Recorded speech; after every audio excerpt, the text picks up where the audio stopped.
Captions can be a very effective tool for helping viewers understand your message. But did you know you can use captions to help you edit videos faster? In this quick tutorial, I'll show you how to do it in Premiere Pro.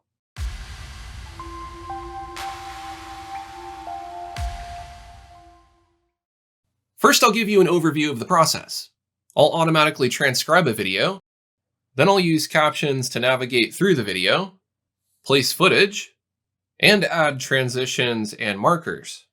Working this way will save you time because you won't have to play the video to locate specific points.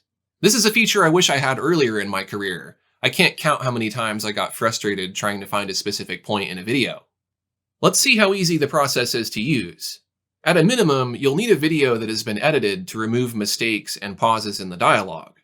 First, I'll use the transcription feature in Premiere Pro to automatically generate captions using AI. This happens in the cloud, and the results are pretty good.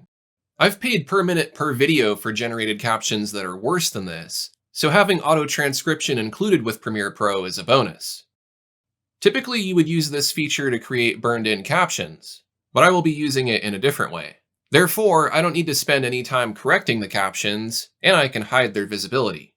However, if you were planning on using the captions as actual captions, then you will want to clean them up and leave them visible. Now that I have a transcript, I can click on any word or sentence to go to that exact point in the video. Why is this cool? Well, let's say you're editing a review with a lot of B-roll. Instead of having to play through the video to locate a specific point, I can instantly find it using the transcript. If you're working from a script, you may have chapters that you want to set as markers. This helps not only for editing, but for generating timecode for YouTube chapters. Being able to locate each chapter using the transcript makes it quick and easy to add markers. You can also search the transcript to locate the placement of clips. For example, I can search for Power Automate, and any mention of that will be highlighted.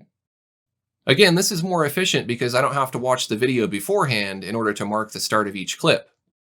There you go, those were a few ways you can save yourself some time editing using auto-generated transcripts in Premiere Pro.